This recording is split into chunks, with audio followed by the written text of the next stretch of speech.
Tonight, News 2 is partnering with the Medical University of South Carolina to raise awareness and funding for research for a disease that affects more than 1 million Americans, Parkinson's disease. News 2's Carolyn Murray is the MC for a program tonight that will focus on this life-altering diagnosis. Hi, Carolyn.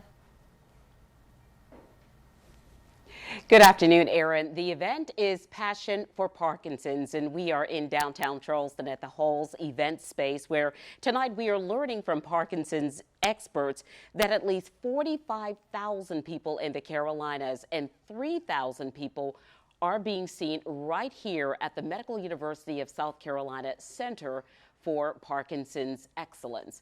And we are learning more about this disease from patients and physicians and doctors and researchers. And this is also an opportunity to raise hundreds of thousands of dollars to affect Parkinson's disease in the local community.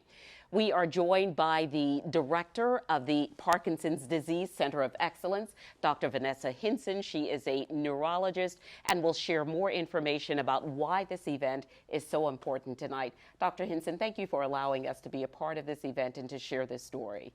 Well, thank you very much, Carolyn, for bringing attention to this. You know, Parkinson's disease is the fastest growing neurological disorder in the entire world. As a matter of fact, every 7 minutes, another person is diagnosed with Parkinson's disease.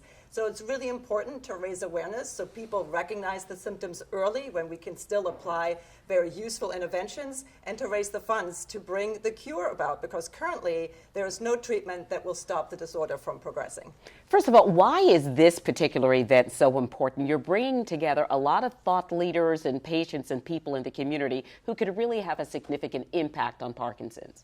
This particular event is so timely because so many new advances have come about just since a year ago when we last held this event. So we wanted to take this opportunity to really update folks on what has made an amazing difference in the life of patients with Parkinson's disease. For example, we can recognize the disorder much earlier these days. We can apply special brain scans, even a skin biopsy to detect early changes of Parkinson's, or recognize traces of Parkinson's in the spinal fluid when the disease is just beginning.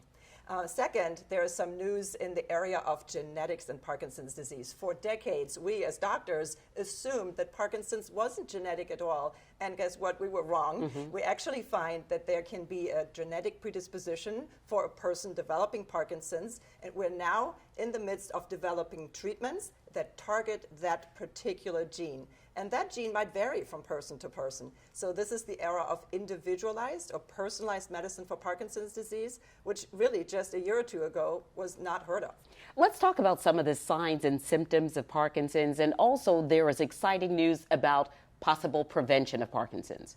Right. So first of all, we need to recognize it, right? What are we talking about? So we're talking about a disorder that affects movement and motion. So people with Parkinson's might have a shaking in one of their arms. They might feel stiff in one of their limbs. They develop a poor posture, shuffling gait, and some mistake that just for signs of normal aging. But this is not normal aging. We might also have neuropsychiatric symptoms and feel depressed or very anxious and lose some cognitive milestones as well.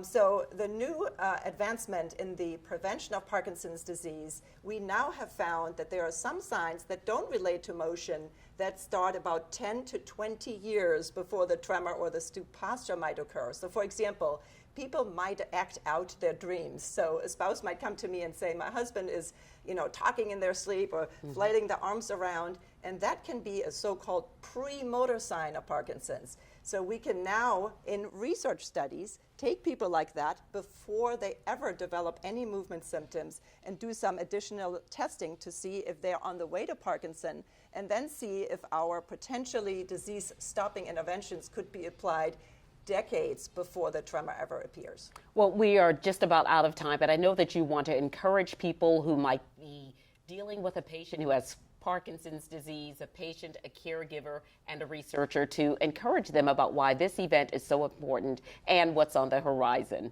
First of all, I want to encourage patients to seek out a movement disorder specialist as the person to giving care to the person with Parkinson's disease. Seek out a Parkinson's Center of Excellence, because we make a tremendous difference in what trajectory the person with their Parkinson's take. There could be a slow or fast progression. We're going to get them on the path to that slower progression, which is really an important message. We hope to encourage the community tonight with that, and raise the funds needed to find the cure. All right, Dr. Vanessa Hinson, who is the director of the Center of Excellence at the Medical University of South Carolina for Parkinson's disease. Stay with us. More news 2 at 4 after a quick break.